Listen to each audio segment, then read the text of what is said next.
ঘটনাটি যেভাবে শুনেছি আমি সেভাবেই বলার চেষ্টা করছি। কাজের ব্যস্ততায় রেকর্ড করে পাঠাতে চেয়েছিলাম, কিন্তু আপনার কণ্ঠেই ঘটনা বেশি ভয়ঙ্কর সুন্দর লাগে, তাই লিখে পাঠালাম। ভালো লাগলে পড়ে শোনানোর অনুরোধ রইল। সেই সাথে গুছিয়ে লিখতে না পারার জন্য দুঃখিত। আমাদের বাড়ির একটু বর্ণনা দিয়ে নিই। আমাদের বাড়ির পাশে একটি বিল রয়েছে। সেখানে শুকনো মৌসুমে ধান চাষ হয় এবং বর্ষা মৌসুমে পানিতে ডুবে থাকে। আমার বাবা চাচারা 5 ভাই 2 বোন। ঘটনাটি ঘটে আমার দাদির ছোট ভাইয়ের সাথে। তার নাম আব্দুর রহমান। আমরা তাকে নানা ভাই বলেই ডাকতাম। আমার দাদির বাবার বাড়ি আর আমাদের বাড়ি পাশাপাশি গ্রাম, এবং ওই সময়ে আমাদের সাংসারিক প্রয়োজনীয় জিনিসপত্র নির্দিষ্ট হাটের দিন ছাড়া পাওয়া যেত না। আমার আব্দুর রহমান নানা তখন হাট করতেন সিরাজগঞ্জ জেলার এনায়েতপুরে। আমাদের গ্রাম থেকে যমুনা নদী পার হলেই সেই হাট। নদীপথে যেতেন সেখানে, এবং অনেক পথ পায়ে হেঁটেও হাঁটতে হতো। যাই হোক, ঘটনায় যাই। ঘটনাটি ঘটে 1970 দশকে। তখন আমার বাবা খুবই ছোট। আমার দাদি সেদিন আমার বাবাকে সাথে নিয়ে তার বাবার বাড়ি যায়, অর্থাৎ আমার বাবার নানার বাড়ি। এদিকে আমার দাদা বলে দিয়েছেন, কাল সকাল সকাল চলে এসো, ধান সেদ্ধ করতে হবে কিন্তু। দাদি হ্যাঁ বলে চলে যায়। মামার বাড়ি গিয়ে বাবা সবার সাথে খেলাধুলা করছে। সন্ধে হলে তার মামা আব্দুর রহমানের কাছে ভূতের গল্প শুনবে বলে বায়না ধরে। তিনি অগত্যা রাজি হন এবং রাতের খাবার শেষ করে গল্প শুরু করেন। বলছেন আব্দুর রহমান।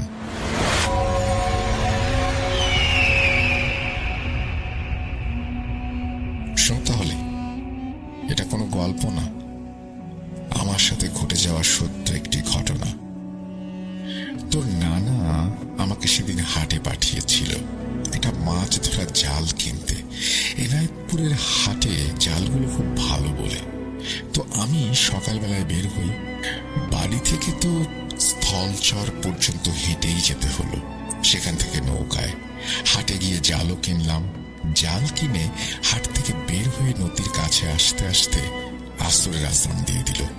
নৌকায় উঠলাম, নৌকা ছাড়লো। আবহাওয়াও সুন্দর, আকাশ পরিষ্কার। নৌকায় আসতে আসতে বেশ কয়েকজনের সাথে পরিচয় হলো। এ কথা সে কথা বলতে বলতে নৌকা ঘাটে এসে পৌঁছালো। স্থলচর ঘাটে এসে পৌঁছাতে মাগরিবের ওয়াক্ত শেষ হয়ে গেছে। নৌকা থেকে নেমে সবাই হাঁটা দিলাম যে যার গন্তব্যের দিকে। সকলের বাড়ি এক এলাকায় হওয়ায় মাইল 2-3 আসার পর প্রায় সকলেই চলে গেল যার যার বাড়িতে। সবশেষে একজন ব্যক্তি ছিল আমার সাথে। তার বাড়ির কাছে আসলে সে বলল, ভাই, রাতটা আমার বাড়ি থেকে যান, সকালে যেন। বলে রাখা ভালো, সেখানে একটা কথা আছে, সেখান থেকে সেই নানার বাড়ি আসতে আমাদের ধলেশ্বরী নদী পড়বে। যদিও তখন নদীতে পানি ছিল না, মাঝে মাঝে একটু পানি হতো এবং নদীতে বোরো ধান লাগানো হয়েছিল। না না ভাই, আমি চলে যেতে পারবো, কোনো সমস্যা হবে না। লোকটি অনেক জোরাজুরি করলো থাকতে এবং আমাকে বলল নদীতে রাতের বেলা নানা ধরনের বিপদ হতে পারে। আমি তার কথায় পাত্তা না দিয়ে তাকে বিদায় দিয়ে চলে আসি, এবং সেই সিদ্ধান্তটাই ছিল আমার সবচেয়ে বড় ভুল। তখন আমি একা, অন্ধকার রাত, বাতাসের সাঁই সাঁই শব্দ, নদীতে লাগানো বোরো ধানের পাতায় বাতাস লেগে এক অদ্ভুত পরিবেশ তৈরি হয়েছে। তখন রাত 10টার মতো বেজে গেছে। আমি হাঁটছি খুব দ্রুত। কিছুক্ষণ হাঁটার পর দেখলাম একটা সাদা ঘোড়া বোরো ধান খাচ্ছে। আমি মনে মনে বললাম, এত কষ্ট করে মানুষ ধান লাগিয়েছে, আর কোন ব্যাককেলে ঘোড়া ছেড়ে রেখেছে এখানে, আরেকজনের ক্ষতি করছে। তখন আমার মনের ভয়, ডর কিচ্ছু ছিল না। যাই হোক, কিছুক্ষণ পর দেখি আরো 2টি ঘোড়া একইভাবে ধান খাচ্ছে। আমার খুব রাগ হলো ঘোড়াগুলোর ওপর, কিন্তু কি করব, আমি একা। রাতের বেলায় যদি ধান বাঁধার উপকার করতে যাই, আমার অনেক রাত হয়ে যাবে। আমি আবার হাঁটা দিলাম। সামনে এসে দেখি আরো কতগুলো ঘোড়া একইভাবে ধান খাচ্ছে, এবং ঘোড়াগুলোর দূরত্ব আগের ঘোড়াগুলোর দূরত্বের চেয়ে অনেক কম আমার থেকে। ঘোড়াগুলো একটু কাছাকাছি হওয়ায় আমি লক্ষ্য করলাম ঘোড়াগুলো ধান খাচ্ছে, কিন্তু তাতে ধানের কোনো ক্ষতি হচ্ছে না। অর্থাৎ দেখা যাচ্ছে ধান খাচ্ছে ঠিকই, কিন্তু নষ্ট হচ্ছে না। তখন আমার মনে সন্দেহ হলো যে এটা স্বাভাবিক কিছু না, আমার সাথে হয়তো খারাপ কিছু ঘটতে চলেছে। আমি সাথে সাথে বিড়ি ধরালাম এবং জোরে জোরে হাঁটা দিলাম। আমি জানতাম আগুন দেখে এসব জিনিস ভয় পায়, কিন্তু আমি বিড়ি ধরানোতে ঘোড়াগুলোর কোনো পরিবর্তন হলো না। আমি হাঁটতে থাকলাম এবং ভয়ে ভয়ে একটু পেছনে তাকিয়ে দেখলাম ঘোড়াগুলো আমার পেছন পেছন আসছে। তখন আমি সত্যি সত্যি অনেক ভয় পেয়ে গেলাম। আমার হাঁটার গতি আরো বাড়িয়ে দিলাম এবং লক্ষ্য করলাম ঘোড়াগুলো হাঁটার গতি বাড়িয়ে দিয়েছে। তখন আমি কি করব ভেবে পাচ্ছিলাম না। মনে হলো আজই হয়তো আমার শেষ দিন। কেন যে লোকটির কথা শুনে তার বাড়িতে রাত কাটালাম না। এখন আর ভেবে কি হবে। আমার চারিদিকে নদীর তলায় মাঝে মাঝে ছোপ ছোপ পানি এবং কিছু কিছু জায়গায় গভীর পানি। এখান থেকে সামনের গ্রামটাও বেশ খানিকটা দূরে। আমি যদি দৌড়ও দেই তবুও 10-15 মিনিট লাগবে। সেটা সম্ভব না। আজ আমার মৃত্যু নিশ্চিত। কিন্তু জীবনের মায়ায় জ্ঞান শূন্য হয়ে দৌড় দিলাম এবং ঘোড়াগুলো আমার সমান গতিতে আমার পেছন পেছন দৌড়ে আসতে লাগলো। আমি প্রাণপণে ছুটছি আর ঘোড়াগুলো আমার প্রাণ নেয়ার জন্য ছুটছে। আমার মনে যা আসছিল তাই পড়তে লাগলাম আর দৌড়াতে লাগলাম, কিন্তু আমি খেয়াল করলাম ঘোড়ার গতি আর আমার গতি সমান। বাস্তবে এটা সম্ভব নয়। মানুষের থেকে ঘোড়া কয়েক গুণ জোরে দৌড়াতে পারে। মৃত্যুকে সামনে দেখতে পাচ্ছিলাম আমি। সব থেকে ভয়ের ব্যাপার হলো ঘোড়াগুলো আমার দিকে তাকিয়ে তাকিয়ে দৌড়াচ্ছিল। কয়েক মিনিট পর আমার সামনে একটু আলোর ঝলকানি দেখতে পেলাম। বাঁচার আকুতি নিয়ে আরো জোরে দৌড় দিলাম আলোকে লক্ষ্য করে, এবং আলোর কাছে গিয়ে দেখলাম সেটি একটি নৌকার কুপির আলো। নৌকাটি বেদেদের। নৌকার কাছে গিয়ে আমি চিৎকার করে সাহায্য চাই এবং নৌকা থেকে এক লোক বেরিয়ে আসে, আমাকে নৌকায় ওঠায়। আমাকে নৌকায় উঠানোর সাথে সাথে ঘোড়াগুলো নৌকার কাছে এসে দাঁড়ায়। তাদের চোখগুলো ছিল আগুনের মতো জ্বলজ্বলে, মুখে একটা রাগান্বিত ভাব। এবং সব থেকে আশ্চর্য আর ভয়ঙ্কর ঘটনা ঘটে তখন। ঘোড়াগুলোর ভেতর থেকে মানুষের মতো কণ্ঠস্বর ভেসে আসে। তারা বলে পাড়ে নামিয়ে দিতে। লোকটি রাজি হয় না। যাই হোক, এক সময় বাঘ বিতণ্ডার পরে ঘোড়াগুলো সেখান থেকে চলে যায়। আমি সে রাতে ওই নৌকাতেই ছিলাম এবং পরদিন সকালে আমি বাড়িতে ফিরে আসি। এই বলে নানা তার ঘটনা শেষ করেন। ভাই, এটি একটি সত্য ঘটনা। এই ঘটনাটি যে স্থানের সেটি একটি নদীর চর। ওই চরে ঘটে যাওয়া এবং আমার জানা আরো অনেক ভয়ঙ্কর এবং সত্য ঘটনা আছে, পরবর্তীতে লিখে পাঠাবো। ঘটনাটি একটা কবরস্থানকে নিয়ে। ঘটনাটার সাল 2012। আমার বয়স তখন 8 বছর। আমার কাকা বাবার থেকে 5-6 বছরের ছোট। কাকার নাম রাসেল। একদিন আমার বাবা ফজরের নামাজ পড়তে গিয়ে মসজিদে যান। মসজিদে যাওয়ার আগে কাকাকে বলে যান যে আমি নামাজ পড়ে বাজারে যাব মাছ কিনতে, তুই গিয়ে মাছগুলো নিয়ে আসিস। আমি একটু আমার বন্ধুর বাসায় যাব। কাকা বলল, ঠিক আছে, তুমি যাও, আমি আসবো। এখানে বলে রাখা ভালো, লক্ষ্মীপুর বাজারে আগে ভোর সকালে মাছ বিক্রি হতো, অনেক তাজা মাছ। পাশে একটা বিল ছিল, সেখান থেকে জাল দিয়ে মাছ ধরে সকালে বিক্রি করা হতো। যাই হোক, বাবা নামাজ শেষ করে দ্রুত বাজারে চলে যান মাছ কিনতে। দেরি করলে পাওয়া যাবে না, তাই কাকা মাছ আনতে ভোর সকালে রওনা দেন বাজারের পথে। আমাদের বাড়ি থেকে বের হতেই পথের বাম পাশে মসজিদ, তারপর অল্প কিছু দূর হাঁটলেই রাস্তার ডান পাশে একটা বড় কবরস্থান। এই কবরস্থানটি অনেক পুরনো। এখানে গ্রামের সবাই লাশ দাফন করে। কাকার বাজারে যেতে 10 মিনিট সময় লাগলো। বাজারে গিয়ে দেখে বাবা বড় একটা মাছ কিনে দাঁড়িয়ে আছে। কাকাকে দেখেই বলল, কিছু খাবি? কাকা মাথা নাড়িয়ে না বোধক উত্তর দিল। বাবা 20 টাকার একটা নোট কাকার হাতে দিয়ে বলল, তোর ভাবিকে বলবি মাছটা ভালো করে ভাজি করতে, আমরা সবাই একসাথে বসে খাবো। কাকা মাছ নিয়ে বাড়ির দিকে রওনা দিল। তখনও ভোরের আলো ফোটেনি। রাস্তাটা একদম ফাঁকা, পথে কারো সারা শব্দ নেই। কাকা মাছ নিয়ে হাঁটতে হাঁটতে কবরস্থানের পাশে এসে হঠাৎ কিছু একটা দেখে দাঁড়িয়ে পড়ল। কাকা দেখল কবরস্থানে দুইটা লোক সাদা পাঞ্জাবি পাজামা পরিহিত, মাথায় সাদা পাগড়ি বাঁধা। তাদের সামনে একটা নতুন কবর খোঁড়া আছে এবং 5টা লাশ 5টা মরার খাটিয়ায় রাখা।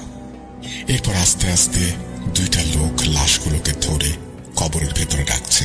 এখানে আশ্চর্যের বিষয় হচ্ছে একটাই যে 5টা লাশ একটা কবরে দাফন করা হচ্ছে, একটার পর একটা। আমরা যেটাকে মাটি চাপা দেয়া বলি। তা যাই হোক, লোক দুইটা একের পর এক মোট 4টা লাশ কবরে রাখলো। অবশেষে যখন 5 নম্বর লাশটা রাখবেন তখন কাকার হুঁশ ফেরে। এবার লোক দুইটা কাকাকে দেখতে পায়। তাদের চোখগুলো ছিল একদম জ্বলন্ত অগ্নিপিণ্ডের মতো। এটা দেখে কাকা বেশ ভয় পেয়ে যায়।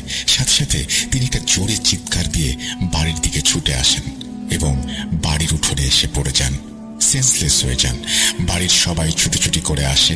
দাদি এবং মা কাকাকে ধরে পাটিতে শুইয়ে মাথায় পানি ঢালতে থাকেন। কাকার যখন সেন্স ফেরে তখন তাকে জিজ্ঞেস করা হয়। তিনি সবকিছু খুলে বলেন। কেউ তার কথা বিশ্বাস না করলেও দাদি বিষয়টি আমলে নেন। দাদি তখন দাদাকে পাঠান ইমাম সাহেবের কাছে পানি পড়া আনতে। প্রায় 10 মিনিটের মধ্যে দাদা পানি নিয়ে চলে আসেন। কাকাকে পানি পড়া খাইয়ে দিলে সেদিনের মতো পরিস্থিতি স্বাভাবিক হয়ে যায়।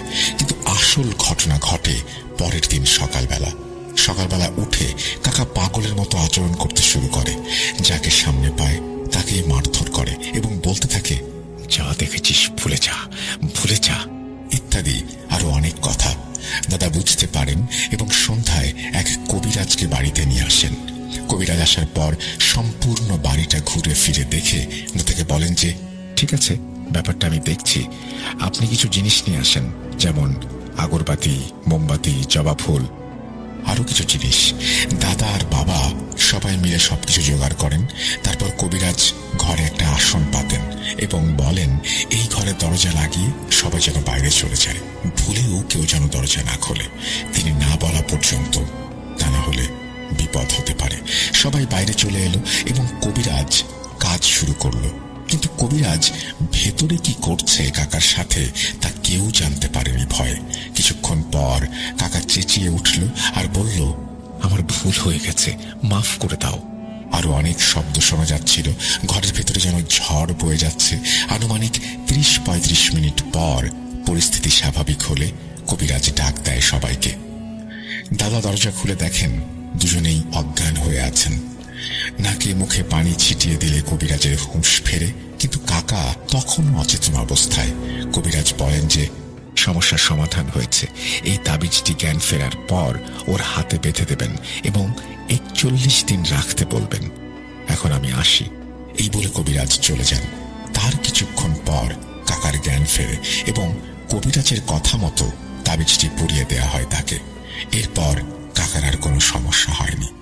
কিন্তু এখানে একটা প্রশ্ন রয়ে যায়, কি হয়েছিল কাকার সাথে যা কবিরাজ বলেননি? পরবর্তীতে দাদা কবিরাজকে খুঁজেছিল কিন্তু পায়নি। এখানে একটি আশ্চর্যের বিষয় হচ্ছে যে এরপর থেকে ওই রাতের ঘটনা কাকা মনেই করতে পারেননি, কিছু বলতেই পারেননি। জিজ্ঞেস করলে বলতেন, আমার তো কিছু মনে পড়ছে না। তো এই ছিল ঘটনা। ভালো লাগলে পড়ে শোনাবেন। আল্লাহ হাফেজ। বর্ষার শেষ দিককার এক বিকেল, মেঘ আর রোদের লুকোচুরি খেলায় আকাশটা কেমন যেন ফ্যাকাশে হয়ে আছে। থেকে থেকে ঠান্ডা বাতাস এসে লাগছে গায়ে। এমন দিনে মনটা এমনিতেই উদাস হয়ে যায়। আমাদের গ্রাম, নাম তার শিমুলতলি। নামের মতোই শান্ত আর সবুজ গাছগাছালিতে ঘেরা। গ্রামের মেঠো পথ ধরে হাঁটতে হাঁটতে আমি আর আমার বন্ধু রফিক এসে বসলাম গ্রামের শেষ মাথায় থাকা পুরনো বটগাছটার নিচে। এই জায়গাটা আমাদের খুব প্রিয়। এখান থেকে দিগন্ত জোড়া সবুজ ধান ক্ষেত দেখা যায় আর তার ওপর দিয়ে ভেসে বেড়ায় সাদা মেঘের ভেলা। রফিক হঠাৎ মুখ খুলল, কিরে, কিছু ভাবছিস নাকি? আমি একটা লম্বা শ্বাস ফেলে বললাম, না, এমনি। দেখছিস আকাশটার দিকে কেমন যেন মন খারাপ করে। রফিক আমার কথায় কান না দিয়ে একটু অন্যমনস্ক ভাবে বলল, শোন, একটা কথা বলবো। পারুলের ব্যাপারটা নিয়ে খুব চিন্তা হচ্ছে রে।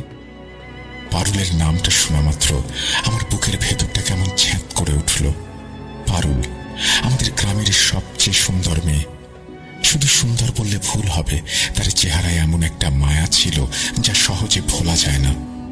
চাঁদের মতো গোলমুখ, ঘন কালো লম্বা চুল, সব মিলে যেন বিধাতার নিজের হাতে তৈরি প্রতিমা। গ্রামের প্রায় সব ছেলেরাই তাকে পছন্দ করত, কিন্তু পারুলের দিকে তাকানোর সাহস সবার ছিল না। তার বাবা মতিন চাচা গ্রামের প্রভাবশালী মানুষদের একজন, আর পারুল নিজেও ভীষণ শান্ত আর লাজুক স্বভাবের।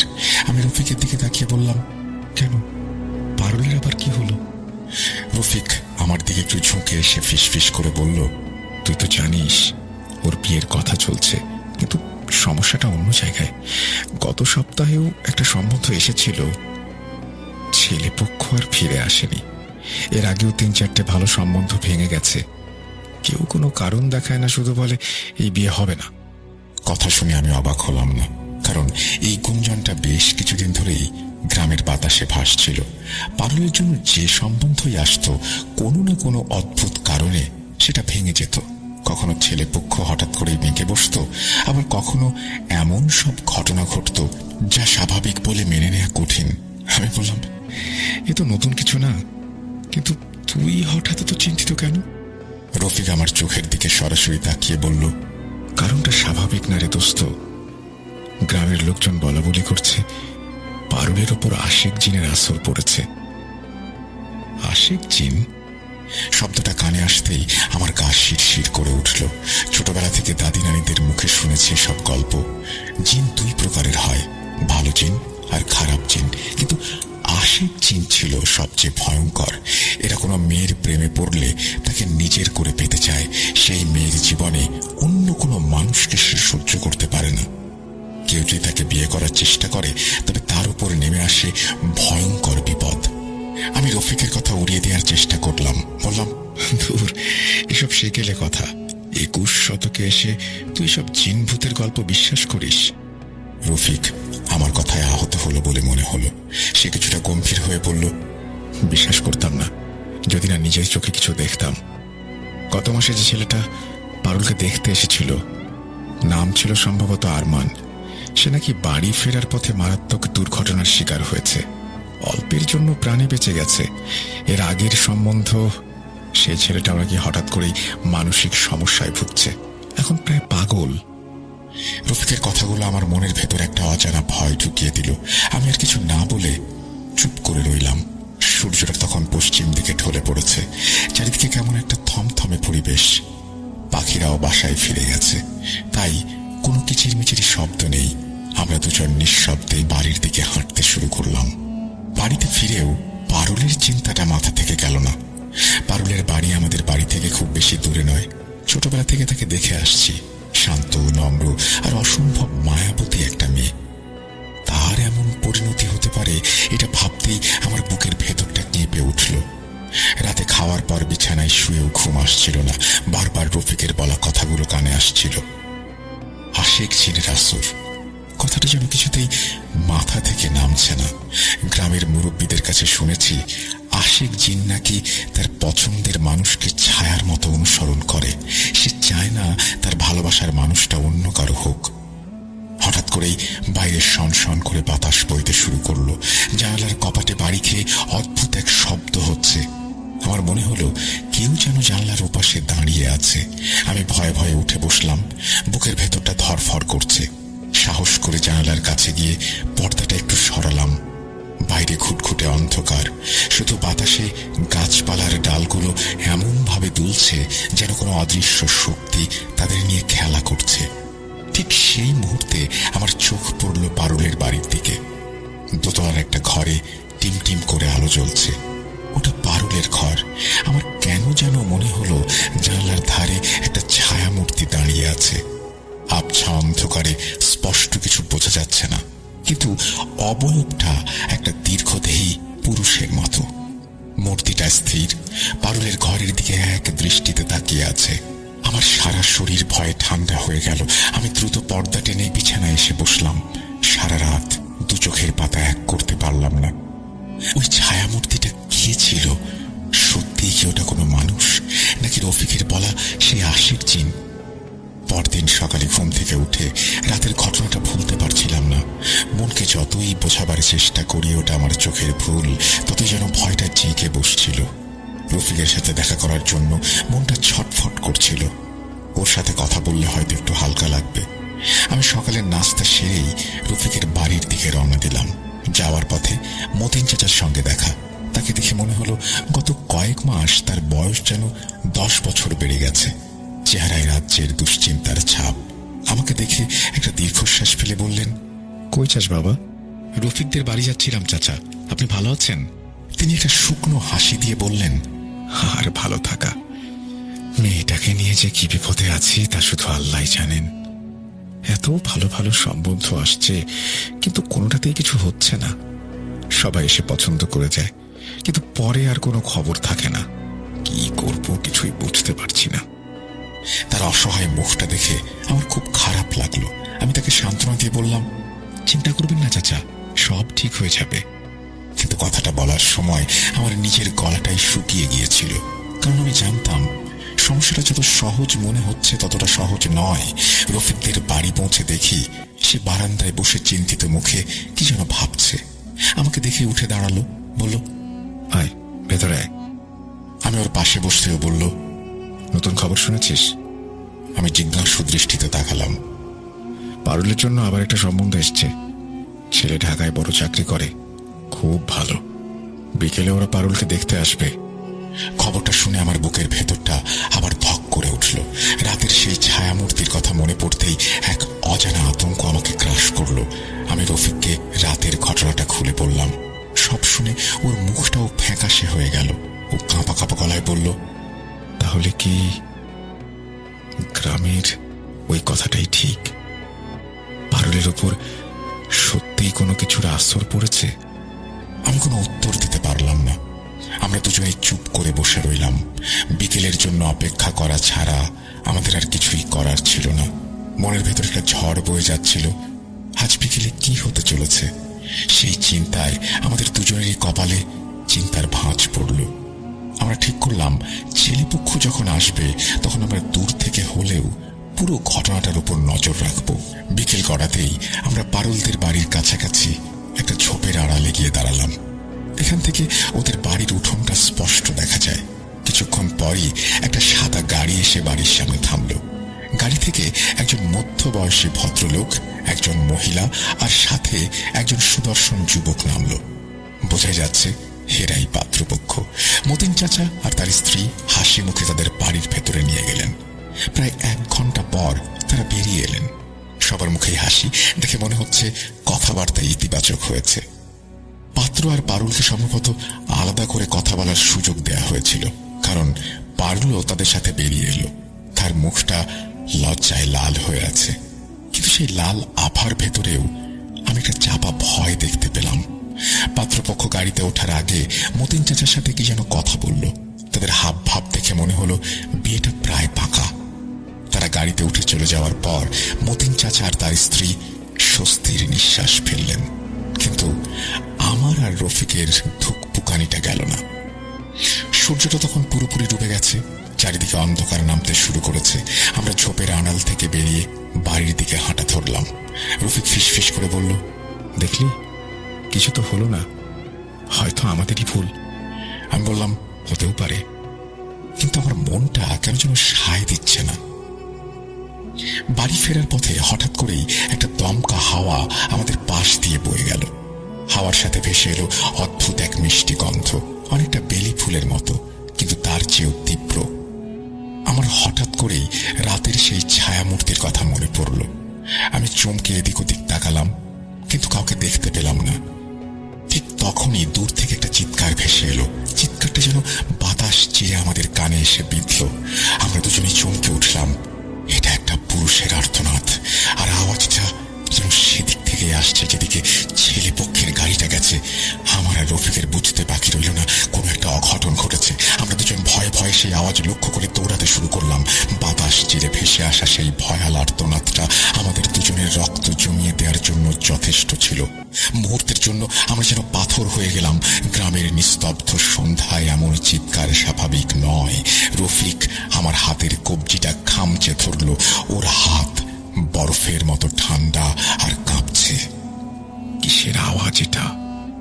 ওর গলা দিয়ে স্বর বের হচ্ছিল না। আমি ভয়ে ঢোক গিলে বললাম, যেদিক থেকে আওয়াজটা এসেছে চল সেদিকে যাই। আমার মনে হচ্ছে ওই ছেলেটার কিছু একটা হয়েছে। আমার নিজের ভেতরটা ভয়ে কুঁকড়ে যাচ্ছিল, কিন্তু একটা তীব্র কৌতূহল আর অজানা আশঙ্কা আমাদের দুজনকে তাড়িয়ে নিয়ে চলল। আমরা গ্রামের মূল রাস্তা ধরে পাগলের মতো দৌড়াতে শুরু করলাম। রাস্তাটা পিচ ঢালা হলেও দুপাশে ঘন জঙ্গল আর বাঁশঝাড়। দিনের বেলাতেও এই জায়গাগুলো কেমন ছমছমে থাকে। আর এখন তো সন্ধ্যা নেমে ঘুটঘুটে অন্ধকার। আমাদের দৌড়ের শব্দে দুপাশের ঝোপঝাড় থেকে ঝিঝি পোকার ডাক যেন হঠাৎ করেই থেমে গেল।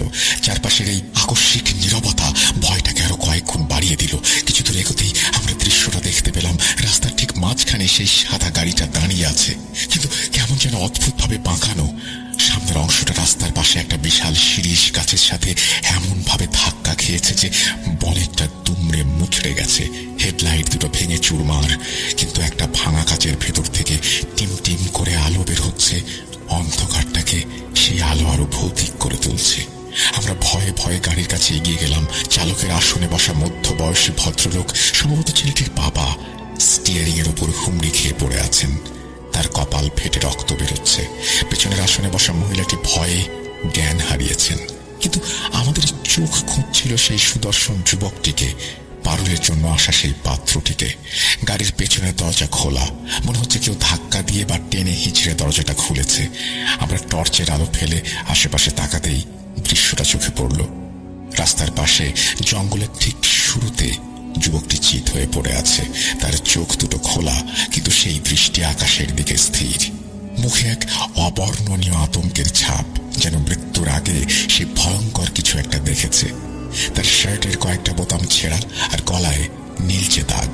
কেউ যেন সর্বশক্তি দিয়ে তার গলা টিপে ধরেছিল। রফিক দৃশ্যটা দেখে আর স্থির থাকতে পারল না। সে ও বাবারে বলে চিৎকার করে পিছিয়ে গেল। আমারও গা গুলিয়ে উঠল। এটা কোনো সাধারণ দুর্ঘটনা নয়। গাড়িটা যেভাবে গাছের সাথে ধাক্কা খেয়েছে তাতে চালকের আহত হওয়া স্বাভাবিক, কিন্তু পেছনের আসনে বসা যাত্রীর এভাবে গাড়ির বাইরে ছিটকে পড়াটা বেশ অস্বাভাবিক। গলায় এমন একটা দাগ থাকা আরো অস্বাভাবিক। ঠিক তখনই আমাদের পেছনে একটা ভারী গলার আওয়াজ পেলাম। কারা তোরা এখানে? আমরা দুজনে চমকে ফিরলাম। দেখি গ্রামের কয়েকজন লোক লাঠি আর টর্চ লাইট নিয়ে দাঁড়িয়ে আছে। চিৎকারের শব্দ শুনে তারাও ছুটে এসেছে। আমাদের বিধ্বস্ত চেহারা আর সামনের ভয়ঙ্কর দৃশ্য দেখে তারা মুহূর্তেই পরিস্থিতিটা বুঝে গেল। সর্বনাশ হয়েছে, এ তো পারুলের সম্বন্ধ আসা সেই ছেলে। একজন বয়স্ক লোক বলে উঠলেন। এরপর যা হলো তা একেবারেই হট্টগোল আর শোরগোল। গ্রামে আরো লোকজন জড়ো হলো। কেউ কেউ আহত বাবা মাকে ধরাধরি করে গাড়ি থেকে বের করার চেষ্টা করলো। কেউ কেউ ডাক্তার ডাকার জন্য ছুটোছুটি করতে লাগলো, কিন্তু সেই যুবকের নিথর দেহের দিকে কেউ এগোতে সাহস পাচ্ছিল না। তার মৃত্যুটা যে স্বাভাবিক নয় তা উপস্থিত সবার চোখ মুখ দেখেই বোঝা যাচ্ছিল। আমি আর রফিক ভিড়ের এক কোণে দাঁড়িয়েছিলাম।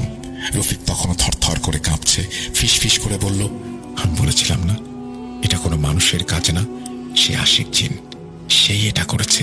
সে পারুলকে কিছুতেই অন্যের হতে দেবে না। ওর কথাগুলো আমার কানের ভেতর দিয়ে মস্তিষ্কে গিয়ে আঘাত করল। গতরাতের সেই ছায়ামূর্তি, বাতাসে ভেসে আসা তীব্র মিষ্টি গন্ধ, আর এখন এই নৃশংস মৃত্যু, সবকিছু মিলেমিশে আমার যুক্তিবাদী মনটাকে একেবারে দুমড়ে মুচড়ে দিচ্ছিল। আমি আর অবিশ্বাস করতে পারছিলাম না। এমন কিছু একটা ঘটেছে যা আমাদের পথের বাইরে, যা জাগতিক কোনো নিয়ম দিয়ে ব্যাখ্যা করা যায় না। খবরটা গ্রামে ছড়িয়ে পড়তে বেশি সময় লাগলো না। পারুলের বাড়িতে কান্নার রোল পড়ে গেল। মতিন চাচা খবরটা শুনেই জ্ঞান হারিয়েছেন। পারুলের মা চিৎকার করে কাঁদছেন আর বিলাপ করছেন আমার মেয়ের কপালে কি লেখা ছিল। কিন্তু পারুল আশ্চর্যজনকভাবে শান্ত। সে ঘরে এক কোণে চুপ করে বসেছিল। তার চোখে জল নেই, মুখে কোনো অভিব্যক্তি নেই, শুধু ফ্যাকাশে মুখটা আরো সাদা হয়ে গেছে। সে শূন্য দৃষ্টিতে তাকিয়ে আছে, যেন এই জগতের কোনো কিছুতেই তার কোনো আগ্রহ নেই। তার এই অস্বাভাবিক নীরবতা কান্নার চেয়েও বেশি ভয়ঙ্কর লাগছিল। মনে হচ্ছিল সে যেন আগেই জানতো এমন কিছু ঘটবে। পরদিন সকালে পুলিশ এলো, তারা লাশ নিয়ে গেল। দুর্ঘটনা হিসেবে একটা মামলাও হলো, কিন্তু গ্রামের কেউ এটাকে নিছক দুর্ঘটনা বলে মেনে নিতে পারল না। সবার মুখে একটাই কথা, আশেক জিনের আসর।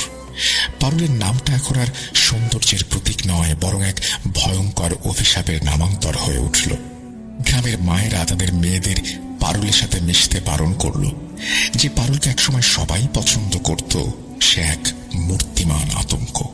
কয়েকদিন পর আমি আর রফিক আবার সেই বটগাছটার নিচে বসেছিলাম, কিন্তু আজকের পরিবেশটা আগের মতো শান্ত নয়। বাতাসে যেন একটা চাপা ভয় আর বিষাদের সুর। রফিক হঠাৎ বলল, মতিন চাচা নাকি একজন বড় কবিরাজকে খবর দিয়েছেন, আজ রাতেই আসবেন। আমি অবাক হয়ে বললাম, কবিরাজ? এসব দিয়ে কি হবে? রফিকরা দীর্ঘশ্বাস ফেলে বলল, কি হবে জানি না, কিন্তু চেষ্টা তো করতে হবে। জিনভূত ছাড়ানোতে তার নাকি অনেক সুনাম। আমার মনে কুডাক দিচ্ছিল, জিন যদি সত্যি আশেক হয়, তবে সে তার ভালোবাসার মানুষকে এত সহজে ছেড়ে দেবে না।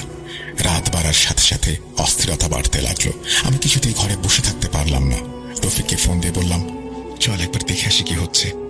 রফিক প্রথমে রাজি হচ্ছিল না, বলল, এসব জায়গায় না যাওয়াই ভালো, কখন কি বিপদ হয় বলা তো যায় না। কিন্তু আমার জেদের কাছে সে হার মানল। আমরা দুজন চুপি চুপি বাড়ি থেকে বেরিয়ে পারুলের বাড়ির দিকে রওনা দিলাম। বাড়িটা আজ কেমন যেন ভুতুরে লাগছিল। অন্যদিন যেখানে আলো আর মানুষের আনাগোনা থাকে, আজ সেখানে শুধু নিকষ কালো অন্ধকার আর পিনপতন নীরবতা। শুধু পারুলদের বাড়ির উঠোনে কয়েকটা হ্যারিকেনের আলো জ্বলছে, আর কিছু মানুষের চাপা গুঞ্জন শোনা যাচ্ছে। আমরা বাড়ির পেছনের দিকে একটা বড় আম গাছের আড়ালে গিয়ে দাঁড়ালাম। এখান থেকে উঠোনটা পরিষ্কার দেখা যায়। উঠোনের মাঝখানে একটা মাদুর পাতা, তার উপর লাল শালু গায়ে দিয়ে বসে আছেন এক জটাধারী কবিরাজ। তার সামনে কয়েকটা মাটির পাত্র, ধনুচি আর সব হাবিজাবি জিনিসপত্র। মতিন চাচা আর গ্রামের কয়েকজন মুরব্বী তাকে ঘিরে বসে আছেন। তাদের সবার মুখেই গভীর উদ্বেগের ছাপ। কিছুক্ষণ মন্ত্র পড়ার পর কবিরাজ গম্ভীর গলায় বললেন, মেয়েকে আমাদের সামনে নিয়ে আসুন। পারুলের মা আর চাচি ধরাধরি করে পারুলকে নিয়ে এলেন। পারুল তখনও নিষ্প্রাণ একটা পুতুলের মতো। তাকে কবিরাজের সামনে বসানো হলো। তার চেহারায় কোনো ভাবান্তর নেই, যেন যা কিছু হচ্ছে তা অন্য কাউকে নিয়ে হচ্ছে। কবিরাজ তার দিকে কিছুক্ষণ এক দৃষ্টিতে তাকিয়ে রইলেন, তারপর চোখ বন্ধ করে বিড়বিড় করে মন্ত্র পড়তে শুরু করলেন। তার মন্ত্র পড়ার সাথে সাথে চারপাশের পরিবেশটা ভারী হয়ে আসলো। হঠাৎ কবিরাজ চোখ খুললেন। তার চোখ দুটো আগুনের গোলার মতো লাল। তিনি পারুলের দিকে তাকিয়ে হুঙ্কার দিয়ে বললেন, কে তুই? কোথা থেকে এসেছিস? আমার মেয়ের শরীর ছেড়ে এখনই চলে যা। তার হুঙ্কারে আমরা দুজন গাছতলায় দাঁড়িয়েও কেঁপে উঠলাম, কিন্তু পারুল নির্বিকার।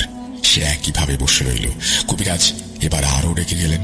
তিনি একটা মাটির পাত্র থেকে কিছু মন্ত্র পড়া পানি পারুলের গায়ে ছিটিয়ে দিলেন।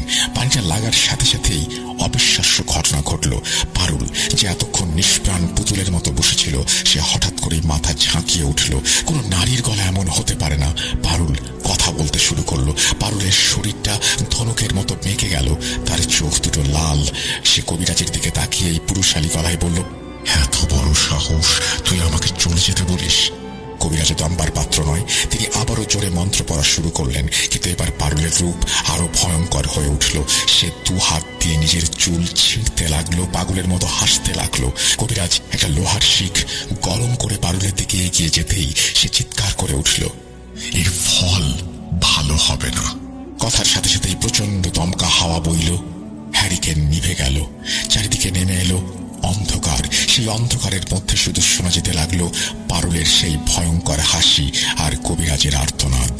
আমি ভয়ে জমে গিয়েছিলাম। কি ঘটছে কিছুই বুঝতে পারছিলাম না। কিছুক্ষণ পর লোকেরা দেশলাই জ্বালিয়ে আবার হ্যারিকেন ধরালো। কবিরাজ উঠোনের এক কোণে অজ্ঞান হয়ে পড়ে আছেন। তার মুখ দিয়ে ফেনা বের হচ্ছে। পারুল নেই, উধাও। মতিন চাচা, আমার মেয়ে কোথায়, আমার মেয়ে বলে চিৎকার করে উঠলেন। সবাই মিলে বাড়ির ভেতরে সবখানে খোঁজাখুঁজি করলো, কিন্তু পারুলকে পাওয়া গেল না, যেন সে বাতাসে মিলিয়ে গেছে। আমি আর রফিক এক মুহূর্ত সেখানে দাঁড়ালাম না। আমরা বাড়ির দিকে দৌড়াতে শুরু করলাম। আমাদের পেছনে পড়ে রইল একটা অভিশপ্ত বাড়ি, একজন মুমূর্ষ কবিরাজ আর এক হারিয়ে যাওয়া মেয়ের হাহাকার। আশেক যিনি কি পারুলকে নিয়ে গেছে, কি কোনোদিনই খুঁজে পাওয়া যাবে না? পারুলদের বাড়ি থেকে প্রায় এক প্রকার পালিয়ে আসার পর আমি আর রফিক নিজেদের বাড়িতে ফিরে এলেও সেই রাতের ভয়ঙ্কর স্মৃতি আমাদের তাড়া করে ফিরছিল। ঘুমাবার চেষ্টা করাটাও একটা বিলাসিতা ছিল। চোখের পাতা এক করলেই ভেসে উঠছিল পারুলের সেই ভয়ঙ্কর মুখ। পরদিন সকালটা ছিল অস্বাভাবিক রকমের থমথমে। আকাশ মেঘলা, বাতাস ভারী, যেন পুরো গ্রামটাই পারুলদের সাথে শোক পালন করছে। গ্রামের কেউ সেদিন কাজে যায়নি। সবার চোখে মুখে অনিশ্চয়তার ছাপ। কবিরাজকে রাতেই হাসপাতালে পাঠানো হয়েছিল, কিন্তু সকাল হতে না হতেই খবর এলো তিনি মারা গেছেন। ডাক্তাররা বলছেন হার্ট অ্যাটাক, কিন্তু গ্রামের মানুষ জানে আসল কারণটা কি। আমি আর রফিক সকালের নাস্তা করে বেরিয়ে পড়লাম। আমাদের দুজনেরই উদ্দেশ্য এক, পারুলদের বাড়ির দিকে যাওয়া। যদিও ভয় করছিল কি ঘটছে তা জানার এক তীব্র কৌতূহল ছিল সঙ্গে। পারুলদের বাড়ির সামনে গিয়ে দেখি থমথমে ভিড়। মতিন চাচা উঠোনের এক কোণে বসে পাথরের মতো স্তব্ধ হয়ে আছেন। তার চোখ দুটো ফোলা, দৃষ্টি শূন্য। পারুলের মা ভেতরে বিলাপ করছেন, কিন্তু সেই বিলাপে এখন আর জোর নেই। শুধু একটা চাপা কান্নার সুর ভেসে আসছে।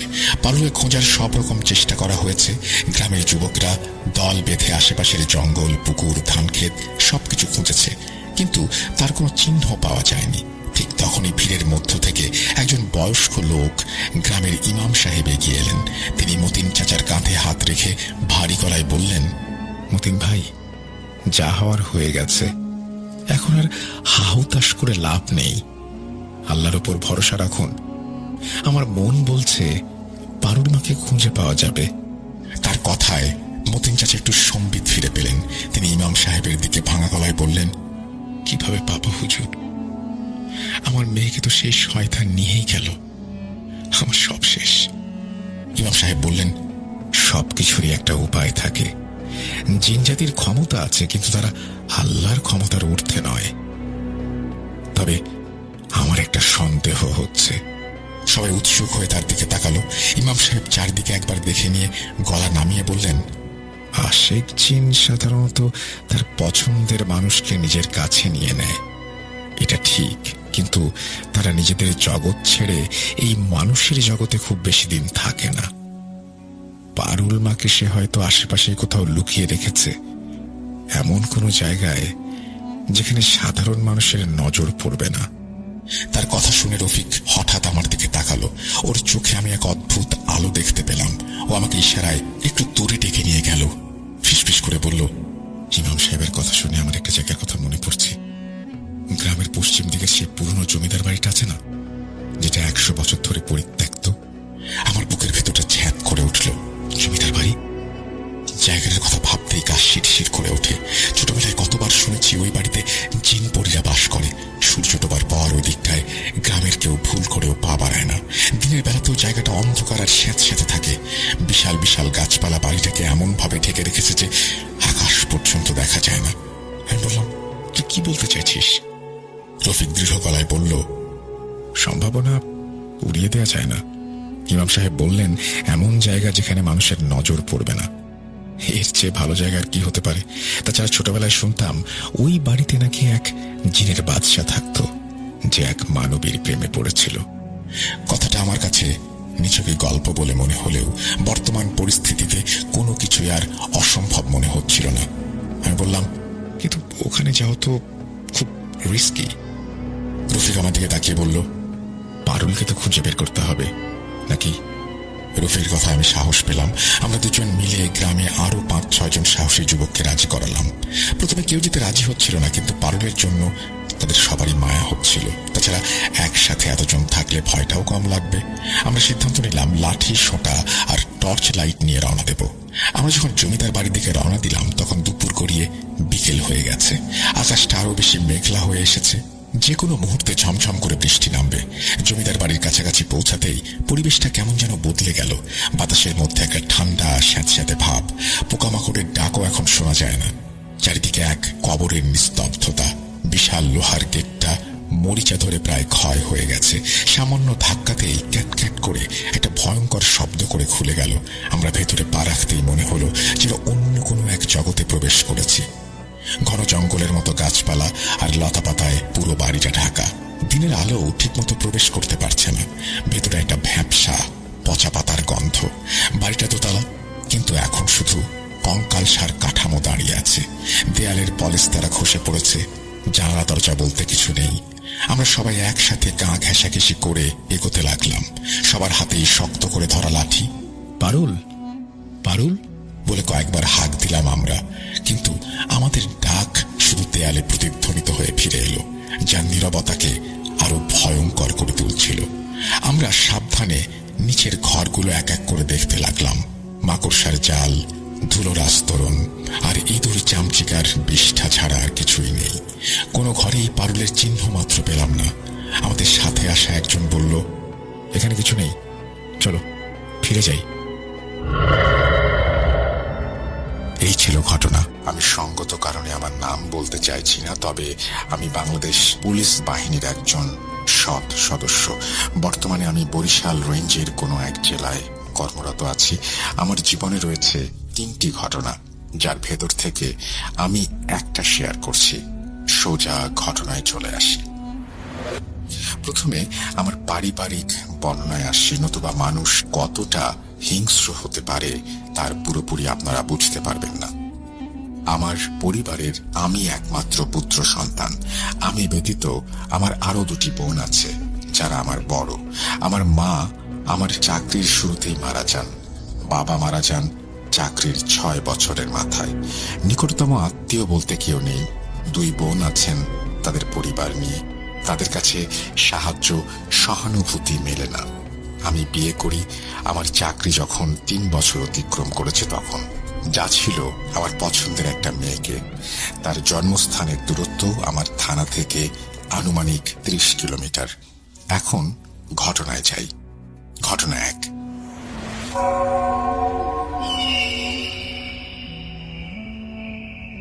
আমি তখন ডিএমপি ঢাকায় কর্মরত।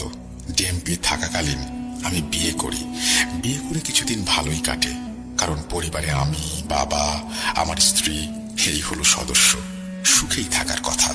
আমি যথারীতি কর্মস্থলে নিয়োজিত, কারণ আমার বাবা যেহেতু একা থাকে আর বয়স্ক, তাই প্রথম অবস্থায় আমার স্ত্রীকে গ্রামের বাড়িতেই রাখি। আমি কর্মস্থলে থাকাকালীন প্রায় 5 মাস পরে আমার স্ত্রীর বিরুদ্ধে আমার কাছে অনেক অভিযোগ আসা শুরু করে।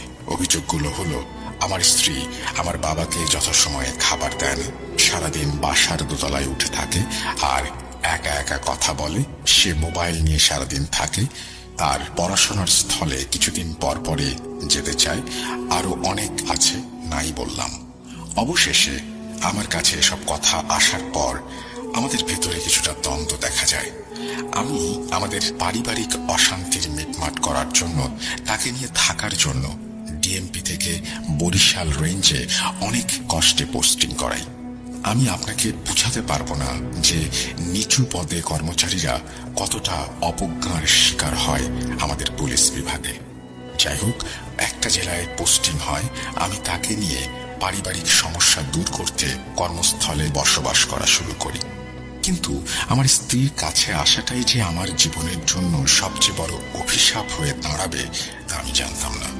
ছোট করলাম রাসেল ভাই, আমার স্ত্রীর কিছু খারাপ কাজ আমার চোখে সরাসরি ধরা পড়ে। সে আমার দূরে থাকার কারণে একটা অনৈতিক সম্পর্কে জড়িয়ে পড়ে। খারাপ বলতে যা বোঝায় তাই। আমি এসব কষ্টে মরে যাই অবস্থা, কারণ সে আমার অনেক পছন্দের একটা মানুষ ছিল। বলে রাখি, আমি আইটি বিষয়ে, কম্পিউটার রিলেটেড বিষয়ে খুব দক্ষ ছিলাম এবং আমার পুলিশ বিভাগের সফটওয়্যার রিলেটেড সিডিএমএস, পিআইএমএস, মামলা লেখা আরো অনেক কিছু সহ ফেসবুক হ্যাক করতে পারতাম। আমার স্ত্রীর প্রতি নানা কৌতূহল থাকার কারণে আমি প্রথমবার কারো ফেসবুক হ্যাক করি। এই হ্যাক করাটাই আমার জীবনকে কষ্টের সমুদ্রে নিক্ষেপ করে। পরবর্তীতে হ্যাক করি যার সাথে অনৈতিক সম্পর্কে জড়িয়ে আছে তারটা। আমি অনেক তথ্য সংগ্রহ করি, আর এসব তথ্য প্রমাণ সংগ্রহ করার পর আমি তার কলেজে যাতায়াতের প্রতি লক্ষ্য রাখি। তারপর হাতে নাতে ধরা পড়ে আমার কাছে। আমি যথারীতি আমার অবস্থান থেকে প্রতিবাদ জানাই আর বাসায় নিয়ে আসি। আসার পর তাকে 2টি থাপ্পড় মারি, কিন্তু আমার মনের ভেতর তার জন্য ক্ষমা বিষয়টা কাজ করছিল। জানতাম না আমার প্রতিবাদ করাটা আমার জীবনকে শেষ করে দেবে, মৃত্যুর মুখে নিয়ে যাবে। ঘটনা 2, আমার স্ত্রী রাগ করে আমার বাসা ত্যাগ করে তার বাবার বাড়ি চলে যায়। বলে রাখি, আমার স্ত্রী ছিল 5 বোন। কেন বললাম তা আপনাদের কাছে পরে বলছি। আমি যথারীতি আমার স্ত্রীর বিষয়ে সবকিছু আমার স্ত্রীর বড় ভাইকে জানাই। তার কোনো প্রতিক্রিয়া আমি দেখতে পাই না, কিন্তু আমি যে আমার স্ত্রীকে 2 থাপ্পড় মেরেছি সে বিষয়ে সে আমাকে অনেক হুমকি ধামকি দিতে থাকে। আমি অবাক হয়ে যাই। আমি মধ্যবিত্ত পরিবারের হওয়াতে চাকরির ভয়ে তর্কে না জড়িয়ে তার কথার কোনো উত্তর দেই না। আমি তার বোনদেরকে জানাই ও তাদের কাছে আমার স্ত্রীকে বাসায় ফিরিয়ে দেবার জন্য রিকোয়েস্ট করি। কিন্তু জানতাম কি ভয়ঙ্কর জীবন অপেক্ষা করছে আমার জন্য। আমার স্ত্রী ফিরে আসে, কয়েকদিন ভালোভাবে কাটছিল।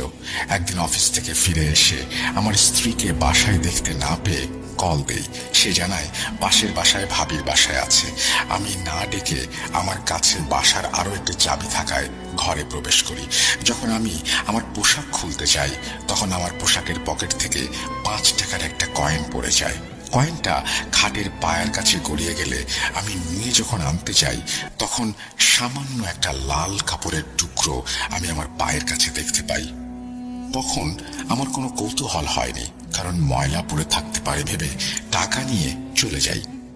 যথারীতি চলছে আমাদের পারিবারিক জীবন। একদিন বিকেলে পুলিশ লাইন মাঠে ফুটবল খেলে যখন বাসায় একটু তাড়াতাড়ি আসি, এসেই যখন দরজা নক করি তখন প্রায় 9 মিনিট পরে আমার স্ত্রী এসে দরজা খুলে দিলে আমার রাগ হয়, কারণ আমি ভিজে দাঁড়িয়েছিলাম। আমি রুমে গিয়ে লক্ষ্য করি যে মরিচ পুরার যেরকম ঝাঁঝালো গন্ধ আসে ঠিক তেমন গন্ধ আসছে। আমি ফ্রেশ হতে ওয়াশরুমে গেলে দেখতে পাই আমার স্ত্রী গ্যাসের চুলোতে সরিষা পুড়াচ্ছে। আমি জানতে চাই সরিষা দিয়ে কি করবে। আমার স্ত্রী আমাকে উত্তর দেয়, জানো তো, কিছু সরিষা অনেক কাজে লাগে। এদিকে এমন ঘটনা ঘটতে থাকে প্রায় প্রতিদিন। ঘটনা 3, একদিন বাড়ি থেকে খবর আসে যে বাবা স্ট্রোক করেছে। আমি অফিস থেকে 11টার সময় বাসায় চলে আসি। আসার পর দেখি যে আমার প্রবেশের সাথে সাথে আমার স্ত্রী খুব অস্থির হয়ে পড়ে। আমি অস্থির হওয়ার কারণ ও বাড়ির বিষয়ে জানতে চাইলে সে বলে যে বাড়ির বিষয়ে সে কিছু জানে না। বলে রাখি, প্রায় 3 মাস বাবা আমাদের সুখের জন্য হোটেলে ও চাচাতো বোনের বাসায় খাবার খেত। বাবার হয়তো এমনই হন। আমি যখন বাসায় আমি দেখি বিছানার উপর সাদা কাপড় পড়ে আছে, তার উপরে লাল একটা কলম পড়ে আছে। আমি 7-5 না ভেবে বাবার কথা বলে তাকে রেডি হতে বললে সে বলে, তুমি যাও, আমি যাব না। রাতে থাকবা কি করে? সে বলে যে পাশের বাসার ভাবির সাথে থাকবে। আমি কথা না বাড়িয়ে চলে যাই। বাবা স্ট্রোক জনিত কারণে প্যারালাইজড হয়ে যায়, খুব মানসিক কষ্টে পড়ে যায়। আমি হাসপাতালে রেখে চলে আসলে আমার ভেতরেই প্রথম কোনো প্রবলেম দেখতে পারি। ততদিন পর্যন্ত সুস্থ ছিলাম যতদিন পর্যন্ত সাদা কাপড়ের ব্যবহার হয়নি। আমি খেতে পারতাম না। খেতে না পারায় আমার স্ত্রী আমাকে রাতে গরুর দুধ খেতে দিত। জানতাম না যে এটা তার যন্ত্রণা দেওয়ার নতুন কৌশল। আমার মনে হচ্ছে মাঝখানে কিছু অংশ একটু এলোমেলো হয়ে গেছে, দেখি পরবর্তীতে তার সমাধান আসে কিনা। ঘটনা চালে যাচ্ছি। আমি নামাজে ছিলাম, যার কারণে খুব একটা বেশি প্রভাব আমার উপরে পড়েনি। আমার মৃত মায়ের হয়তো দোয়া আমার সাথে কাজ করেছে। যাই হোক, আমি ঘটনাসমূহ বলি। তার এমন কর্মকাণ্ড আর আমার শারীরিক অবস্থার পরিবর্তন হতে থাকলে আমি ডাক্তার দেখাই। ডাক্তার বলে যে আপনার রক্ত শূন্যতা দেখা দিয়েছে। আমি বুঝতে পারি যে আমি অসুস্থ। বলে রাখি রাসেল ভাই, আমি আমার স্ত্রীর সাথে থাকার সমস্ত আগ্রহ হারিয়ে ফেলি। এটা তার কালো জাদুর প্রভাব। আমি ঔষধ ও খাবার দাবার খাই, কিন্তু কোনো পরিবর্তন হয় না। আমি নামাজ পড়তে পার্শ্ববর্তী এক মসজিদে যাই, আর হুজুরের সাথে দেখা হলে সে আমার সাথে আলাপচারিতা করতে থাকে, কারণ সে আমার ফুটবল খেলার প্রচুর ভক্ত ছিল। আমি ডিএমপির মূল একাদশে ফুটবল খেলেছি। আমার শরীরের এমন অবস্থা কেন জানতে চাইলে আমি হুজুরের কাছে সব কথা খুলে বলি। সে আমাকে বলে যে আপনি সময় করে সেই খাটের পায়ার লাল কাপড়টা আমার কাছে নিয়ে আসবেন। সাদা কাপড়ের কথা হুজুরের কাছে বলতে আমার মনে থাকে না। সুযোগ বুঝে স্ত্রী রান্না করার সময় আমি খাটের পায়ার থেকে বের করার চেষ্টা করি এবং সেই কাপড়টি পেতে সমর্থ হই। বলে রাখি যে লাল কাপড়টা ছিল আমার মাথা যেখানে আমি রাখি তার সোজাসুজি। আমি মাগরিবের পরে অফিসে যাই ও হুজুরকে সব কথা বলি। হুজুর এসে আমাকে যা বলেন তা শুনে আমি আকাশ থেকে পড়ি। তিনি আমাকে বলেন, আপনি কালো জাদুতে আক্রান্ত। আকাশ থেকে পড়বো না কেন? আমি কোনোদিন এগুলো বিশ্বাস করতাম না। হুজুর আমাকে বলেন যে আপনি এশার নামাজ পড়ে আমার সাথে বড় হুজুরের কাছে যাবেন। আমি স্যারকে বলে নামাজ না পড়ে অফিসের কাজ সেরে এশার পরে বের হই। হুজুরের কাছে যাই। হুজুর প্রায় 20 মিনিট পর আমার কাছে আসে এবং বলে, কি পুলিশ, ক্ষমতা খাটল না পুলিশের? আমি কিছুই বুঝি তার কথার। পরে সে আমাকে অজু করে আসতে বলে। আমি যথারীতি তাই করি। আমাকে মাদুরে বসিয়ে হুজুর কি যেন পড়ে জিন হাজির করেন। হাজির করার সময় দেখতে পাই যে তার টিনের ঘরের ওপর থেকে কে যেন মচর মচর করে হেঁটে ঘরে প্রবেশ করছে, আর দরজা খোলা ছিল। আমি বসা ছিলাম হুজুরের মুখোমুখি, কিন্তু কাউকে প্রবেশ করতে দেখিনি। কিন্তু হুজুরের কাছে এসে সে খুব সুন্দরভাবে সালাম দেয়, তা আমি এবং শাস্তাকা হুজুর স্পষ্ট শুনতে পাই। আমার কথা জানতে চাইলে সে জানায় আমার ওপর আমার স্ত্রীর 2 বোন কালো জাদু করেছে, আর কাজে সহায়তা করেছে আমার স্ত্রী। তাদের উদ্দেশ্য হচ্ছে আমার পরিবার থেকে আলাদাকরণ আর আমার স্ত্রীর বাধ্যকরণ। বলে রাখি, আমি সব ধরনের নির্যাতন এই ঘটনার 4 মাসে সহ্য করেছি, কিন্তু কোনো প্রতিবাদ করতাম না। অথচ তাদের কালো জাদুতে কিছুটা ভুল হওয়াতে আমার মৃত্যু হবে না, কিন্তু শরীর আস্তে আস্তে শুকিয়ে যেতে থাকবে। এই সব আমার হুজুর আমাকে জানান। আমাকে কোনো প্রশ্ন করতে বারণ করা ছিল, তাই আমি ভয়ে ভয়ে চোরের মতো কোনো কথা বলি না। এক পর্যায়ে হুজুর জিন সাহেবকে প্রশ্ন করেন আমাকে বাঁচানো যাবে কিনা। জিন বলে, হ্যাঁ বাঁচানো যাবে, তবে আমাকে কিছু কাজ করতে হবে। কাজগুলো হচ্ছে, আমাকে নামাজ পড়তে হবে, আমার স্ত্রীর দেয়া কিছু খাওয়া যাবে না, বালিশের ভেতর তুলার মধ্যে সাদা কাফনের কাপড় আছে তা খুলতে হবে, প্রতিদিন আমার স্ত্রীকে নামাজ পড়াতে হবে। কিন্তু আমি এ সকল কাজ কিভাবে করব ভাবতে থাকি। ভাবতে ভাবতে আমার ভাবনার উত্তর জিন দিয়ে দেয়। সে বলে, তুমি পারবে না আমি জানি, তবে তোমাকে আমরা সাহায্য করব। আমি বালিশ থেকে কাফনের কাপড় সরিয়ে ফেলব, আর খাবার সময় তুমি দম বন্ধ করে 2 বার বিসমিল্লাহ বলে খাবে। আমি তার কথা মতো সায় দিলে সে হুজুরের কাছে অনুমতি নিয়ে চলে যায়। বলে রাখি, আমার বাবা স্ট্রোক করার কারণে ভয়ে আমি তার কাছে বিষয়গুলো শেয়ার করিনি, কারণ যদি কোনোভাবে শুনে তাহলে মরেই যাবে। আমি ভয়ে তাকে বলি না, বোনদেরকেও না। আমি ধীরে ধীরে সুস্থ হতে থাকি, যা আমার স্ত্রী টের পায়, কিন্তু হুজুরের কথা মতো আমি কিছু বুঝতে দেইনি। ঘটনা 5। আমার অসুস্থ থাকাকালীন আমার স্ত্রী প্রায়ই কলেজে যেত। বলে রাখি, আমার স্ত্রীর কলেজ ছিল বিভাগীয় শহরে, তার মানে বরিশালের প্রপারে। আমি ছিলাম পাশের একটা জেলায়। আমি 4 মাস অসুস্থ থাকাকালীন অনেকবার সে গেছে আর পরের দিন এসেছে, কিন্তু অবাক করা বিষয়, আমি তাকে কিছুই বলতাম না আর জানতেও চাইতাম না, কারণ আপনারা তো বুঝতেই পারছেন। তবে আরো একটি বিষয়, আমাদের পুলিশ বিভাগটা একটা অন্যরকম বিভাগ। পানি নিচের দিকে যেমন গড়ায়, তেমনি আমরা যতই নিরপরাধ থাকি না কেন, ছোট কর্মচারী বলে আমাদের ওপরে অবিচার হয়েই থাকে, নির্যাতন হয়েই থাকে। আর বর্তমানে তো কোনো কথাই নেই। আমি কিছুটা সুস্থ বুঝতে পেরে আমার স্ত্রীর কার্যক্রম দেখে আমি মেজাজ হারিয়ে ফেলি। এতদিন বলিনি, কেন বলিনি সেটা নিশ্চয়ই আপনারা বুঝতে পারছেন। আমি সেই ছেলের সাথে মিশতে বারণ করেছিলাম। সে মিশবে, তার নাকি কোনো খারাপ সম্পর্ক নেই। আমি তাকে প্রথমবারের মতো গালাগাল করি এবং থাপ্পড় দেই।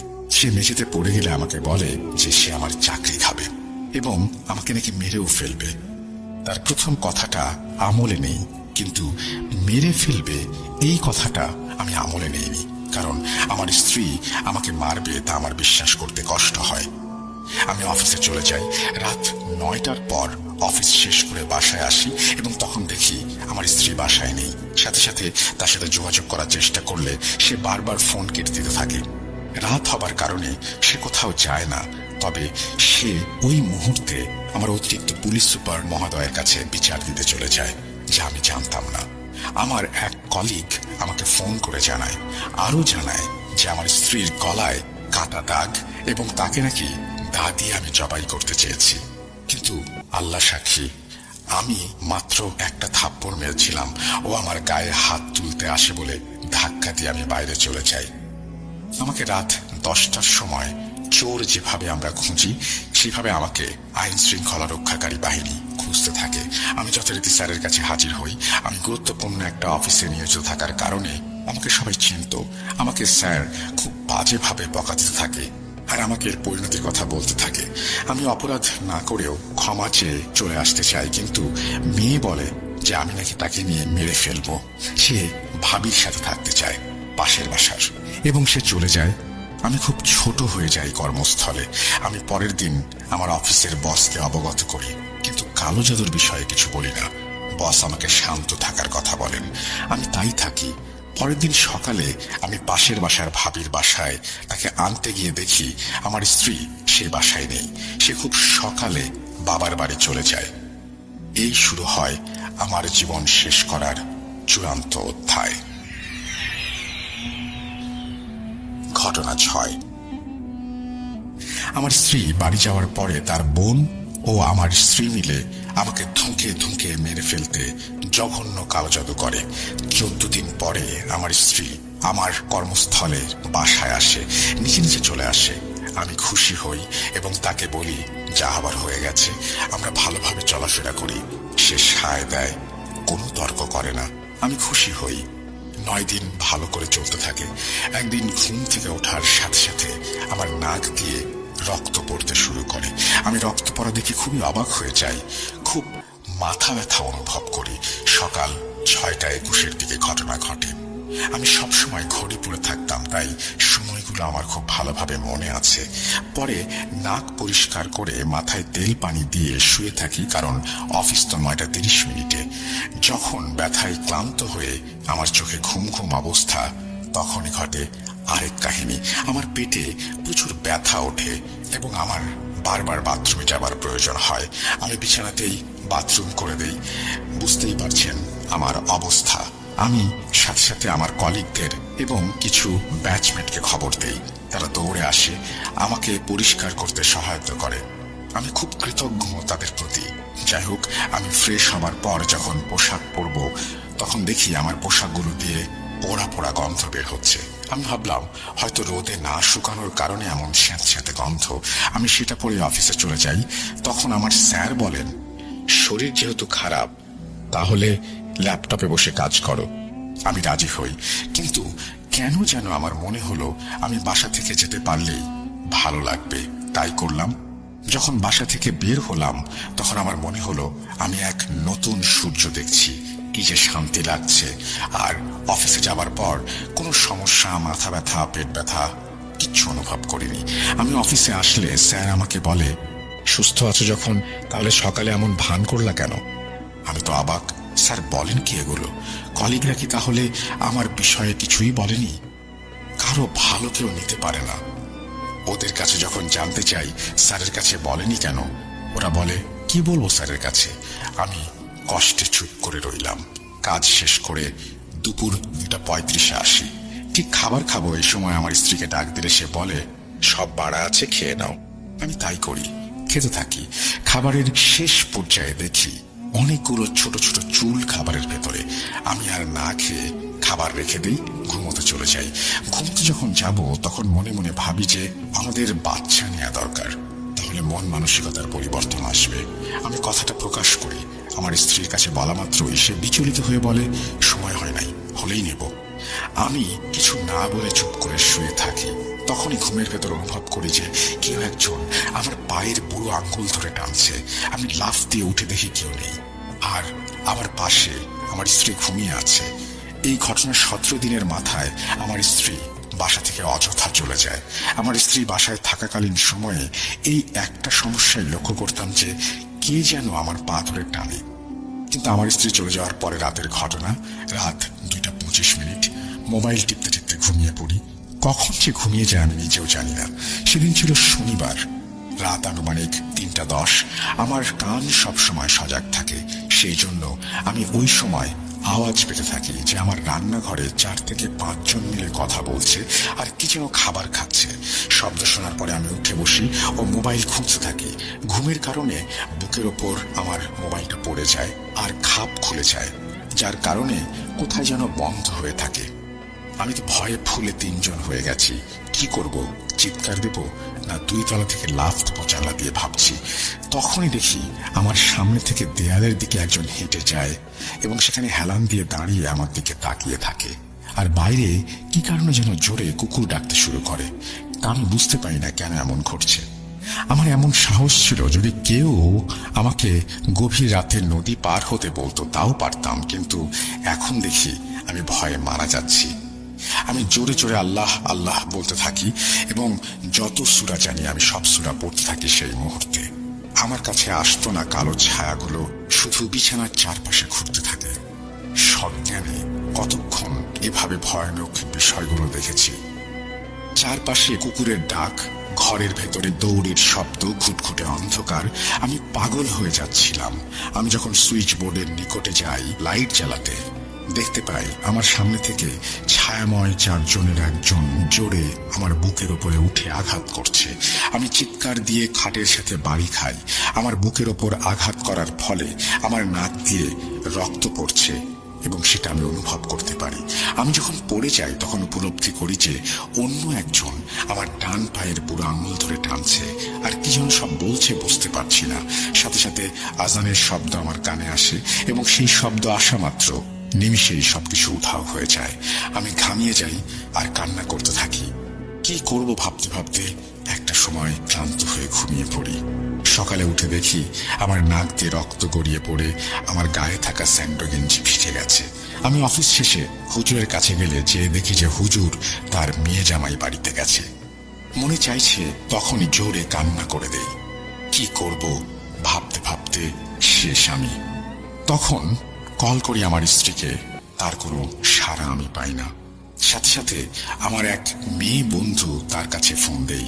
মেয়ে বন্ধুটার সাথে আমি বড় 1 থেকে অনার্স 2nd ইয়ার পর্যন্ত পড়েছি, আর ওর বাবা একজন ব্রাহ্মণ।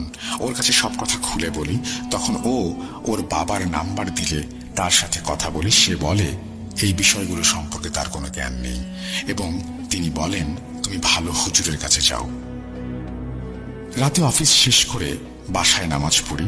কোরআন শরীফ পড়তে পারতাম না, তাও আমার কাছে রাখি। সাথে রাখি আমার বাসায় থাকা দা আর আমার ব্যক্তিগত আত্মরক্ষার জন্য ব্যবহৃত একটি বার্মিজ গিয়ারওয়ালা চাকু, যার বর্তমান মূল্য 3200 টাকা। আমি যথারীতি শুয়ে পড়ি, কিন্তু ঘুম তো আসতে চায় না। দিন দিন না ঘুমাতে ঘুমাতে শরীর দুর্বল ও খাদ্যে অরুচি চলে আসছিল। রাত তখন 1:54। আমি রুমের মেঝেতে দৌড়ানোর শব্দ পাই আর উপলব্ধি করতে পারি দেয়ালের কাছে কে যেন আমাকে উঁকি দিয়ে দেখছে, কিন্তু আমার রুমে আসছে না। আমি টের পাই আমার সাথে থাকা চাকুটা হাতে নেই, আর অন্য হাতে মোবাইল লাইটটা আমি জ্বালিয়ে যা দেখতে পাই তা ছিল আমার জন্য আমার জীবনে দেখা সবচেয়ে ভয়ঙ্কর কিছু। আমি দেখতে পাই প্রায় শরীরবিহীন একটা মাথা, রক্ত পড়ছে, কিন্তু উকি মেরে সে আমাকে দেখছে। আমি কি করব, চিৎকার করব না কি করব ভাবতে ভাবতে কোরআন শরীফটা হাতে নেই আর চাকু তার দিকে ছুঁড়ে মারি। মাথাটার পাশ থেকে যে আমার আলনার কাঠের সাথে চাকুটা সোজা ঢুকে যায়। মাথাটা চাকুটার দিকে তাকায়। আমি দেখি সাথে সাথে জোরে জোরে আল্লাহু আকবার বলতে থাকি। সেদিন দেখলাম যে মুসলিম হয়ে জন্ম নেওয়াটা আমাদের জন্য কতটা সার্থকতা। আমি কখন এমন করতে করতে ঘুমিয়ে পড়ি জানি না, কিন্তু ভোর হতেই দেখি যে আমার নাক দিয়ে আবারও রক্ত পড়ছে। এমন ভাবে 13টা দিন আমার সাথে একই ঘটনা ঘটে এবং নাক দিয়ে রক্ত ঝরা বাড়তে থাকে। এত রক্ত যে আমি রক্ত শূন্য হয়ে পড়েছিলাম। স্ত্রীকে কল দেই, সে অনেকদিন পর ফোনটা রিসিভ করে। আমি রিসিভ করা মাত্রই মনের কষ্টে কেঁদে দেই আর বলি, আমাকে ছেড়ে থেকো না, তাহলে হয়তো আমি মারা যাব। আমার স্ত্রী উত্তর দেয়, যেমন কর্ম তেমনই তো হবে। উত্তর শুনে আমার আর কিছু বুঝতে বুঝতে বাকি ছিল না। ঘটনা 7। হুজুর তখন আসেনি। বোনদেরকে জানাবো বলে সিদ্ধান্ত নেই। আমি ডিআইজি স্যারের অডিট থাকার কারণে কাজের চাপে সবকিছু ভুলে যাই, কারণ আমি খুবই গুরুত্বপূর্ণ একটা দায়িত্বে ছিলাম। রাত দিন তার কাজ করতে থাকি। অপরদিকে আমার বোনকে জানাবো ঠিক করি। সেই দিন রাত আনুমানিক 11টার সময় বাসার তালা খুলতে পারছি না, কিন্তু নতুন তালা খুব সহজেই খুলে যেত। পরে অনেকক্ষণ বাদে খুলতে সমর্থ হই। ঘরে ঢোকা মাত্রই অদৃশ্যকে যেন আমার বুকের উপরে জোরে লাথি মারে এমন উপলব্ধি হয়, আর আমি সোজা গিয়ে পড়ি জানালার গ্লাসের কাছে। আমার হাত কেটে যায়। আমি চিৎকার দেওয়া মাত্র ওপরের বাসা থেকে ভাবি দৌড়ে আসে তার সন্তানকে নিয়ে। দরজা খোলাই ছিল, আটকানোর সময় পাইনি, তার আগে আঘাত করা হয়েছে। ভাবি আসা মাত্রই কালো অবয়বটা সরে যায়। ভাবি জানতে চায়, ভাই কি হয়েছে? আমি বলি, ভাবি জানি না। আমি ছিটকে পড়ে যাই। সে আমাকে ধরে তুলে খাটের উপরে বসায়। আমি তাকে চলে যেতে বলি, কারণ বাসায় আমি একা আর তিনি একজন মহিলা, তাই চলে যেতে বলি। সেও কথা মেনে নিয়ে চলে যায় আর বলে ভাত দিয়ে যাবো কিনা। আমি শুধু 1 গ্লাস পানি দেবার কথা বলি। সে দিয়ে চলে যায়।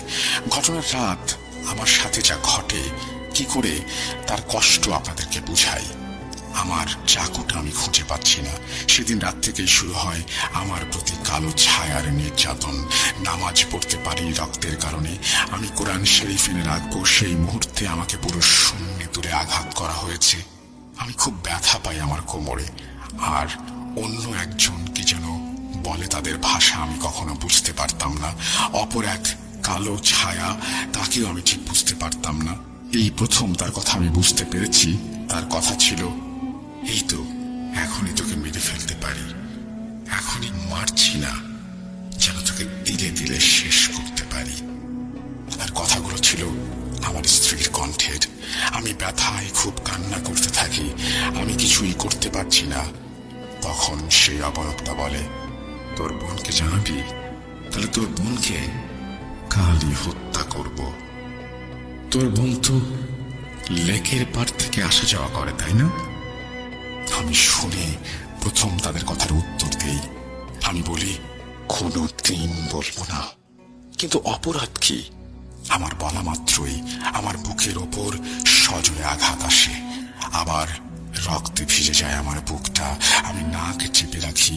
আমি মনে মনে বলি, কেন আমি মারা যাই না, জ্ঞান হারাই না।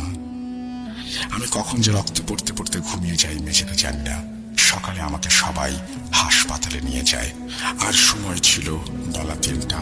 আমার কলিগরা আমাকে বলে, যখন তোমাকে স্যার ফোন দিতে বলে তখন প্রায় 19 বার তোমাকে কল দিয়ে না পেয়ে তোমার বাসায় পাঠালে দেখতে পারি যে তুমি উপর হয়ে শুয়ে আছো আর তোমার বুকের নিচে থাকা রক্তগুলো বিড়াল চেটে চেটে খাচ্ছে। বিড়ালটা খুব কালো। এত কালো বিড়াল আমরা দেখিনি। বিড়ালের চোখটাও কালো। আমি দেখে সাথে সাথে দৌড়ে নিচে নেমে কল দেই। বলে রাখি, আমি রাতে দরজা লাগাতে পারিনি, সময় পাইনি। অন্য সবাই চলে আসে, আমাকে হাসপাতালে নিয়ে যায়। আমি কিছুটা সুস্থ হলে ডাক্তার আমাকে শরীরে রক্তে অনেক অভাব তাই বলে।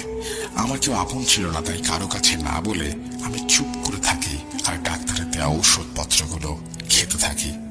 কলিগটা জানতে চায় কি হয়েছে। আমি বলি না তাদের কাছে, কারণ যদি ওইগুলো আমার বেশি ক্ষতি করে। তাই বলি, পড়ে যায় আর নাক ফেটে যায়। 3 দিন ঠিক থাকার পর হুজুরের খোঁজে বের হই। এবার একটা কথা বলি রাসেল ভাই, পুলিশের চাকরিটা একটা অন্য ধরনের চাকরি। ছুটি ছাটা এখানে অনেক কষ্টকর। আমাদের দায়িত্বটা এরকম। যাই হোক, আমি হুজুরকে পাই। সে আমাকে 1 দিন পর যেতে বলে আর আমাকে দেখেই বলে, তোমাকে ওরা খুব কষ্ট দিবে, মারবে না। আমি হুজুরকে বলি, বাঁচতে চাই না। হুজুর বলে, কাল এসো, আসার পর। বিরূপ প্রভাব পড়তে থাকে আমার ওপর আমার অফিস থেকে। অনেক কাজ জানার কারণে বের হতে পারছিলাম না। কথা মতো আমি 1 দিন পরে হুজুরের কাছে যাই।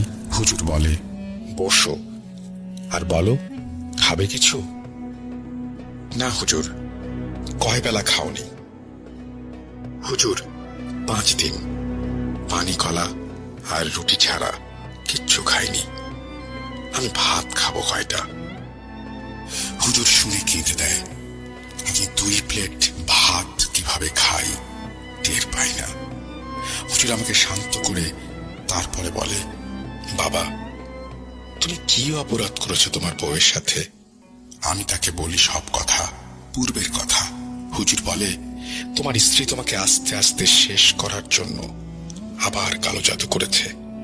আমি তাকে বলি, হুজুর, কোন কারণে সে করবে? প্রথম কারণ তুমি তাকে মেরেছ, আর অন্য কারণ হলো তোমাকে সে নিজে থেকে ছাড়তে পারছে না। তাহলে তো কাবিনের টাকা পাবে না। বলে রাখি, আমার সম্পর্কের বিয়ে ছিল, তাই বিশ্বাস করে আমি আমার স্ত্রীকে 10 লক্ষ টাকার কাবিন করি। হুজুরের কথায় আসি। তারপর হুজুর বলে, তোমার বউ সেই ছেলের সাথে বর্তমানে বরিশালে আছে। সেই ছেলেও তোমার ওপর, তোমার ছবির ওপর কালো জাদু করছে। তারা দুইজনে তোমার উপরে কালো জাদু করছে। তোমার স্ত্রীর উদ্দেশ্য হলো তোমাকে তিলে তিলে মেরে ফেলা, বা